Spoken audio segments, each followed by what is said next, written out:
Moving on to our next segment, Standout. Pow! Moment of the week, our favorite panel page. Oh my God! There's so much good stuff to check out and look at every week. I always have a hard time with the kapow because I'm like, should I just go full gore, like someone's eye being gouged out, Yeah, or should I'm almost always like, I gotta find the worst possible thing that'll make somebody right? uncomfortable. We used to have a column on AIPT. It literally highlighted only the gross stuff every week. Oh, damn, I missed out on that. Yeah, what was that called? I forget now. Oh, Panels and Portraits. That was what it was called. Mm, Yeah, maybe we bring that back. maybe it was a full team effort too. It was like six different people. But my page, double page layout comes from Wade Wilson, Deadpool #1 by Ben Percy and Geoff Shaw. I really love this page. It's Deadpool's captions are kind of going through the motions of all the pain and suffering he's gone through lately or in the past. And I just love the montage of these horrible murders. And Jeff and Ben, whoever concocted the murders, wow, like you really came up with some clever, different kinds of kills. We got him getting electrocuted in the top left. If you can't see, if you're listening to this, go to AIPTcomics.com. We have the art there. We have Deadpool getting split in half by Colossus, and his spine is like showing, which is really gross.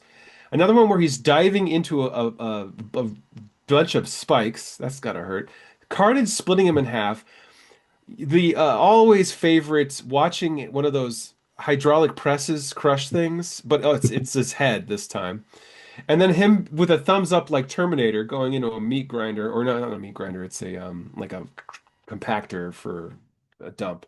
And I don't know why Vulture's there, but anyway, uh I just like I think it really hammers home all the suffering Deadpool's gone through, and this was close to my top two as well because I thought Ben Percy Mm. did a really good job with like a subtle the pain inside Wade is worse than ever, and he actually wants to die. He wants to feel pain because of something he did involving his daughter, and so he feels like in a darker place than he's been in a long time. So this is an interesting reminder of like the fun he has when he dies, and this is a whole issue. He's just like literally like diving into bullets to feel something.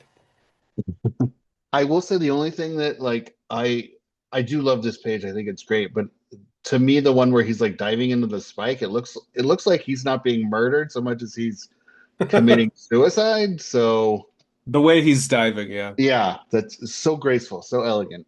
There is a dude there, but yeah, I don't even know Wow. if that's actually an in canon moment. It's probably just something Yeah. random. A lot of these are in canon. Like I think the Colossus one has happened. Carnage, Yes. maybe. Anyway, what was your favorite panel or page? My favorite page was from a star called The Sun by Simon Roy, which is his kind of collection of assorted uh, stories from his unofficial universe, which is, featured or included, Habitat and Grizz Grobus, which is, I think, another kind of smaller collection. But when I interviewed him a few weeks ago, I love, we spent a lot of time talking about kind of how Simon develops his world, how he thinks about kind of design, how he melds different kind of sci-fi elements, and how he kind of considers like real world stuff, from the 60s with like manufacturing and like how he makes that cool and interesting and building this kind of universe. And I feel like just this page is just so cool about, it feels like a snapshot of how he approaches storytelling and using design. And it's just such a great kind of like snapshot.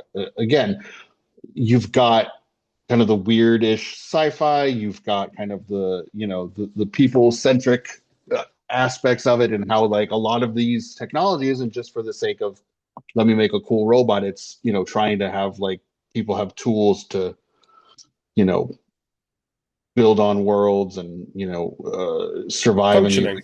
yeah, it's all functional in a huge way. Yeah.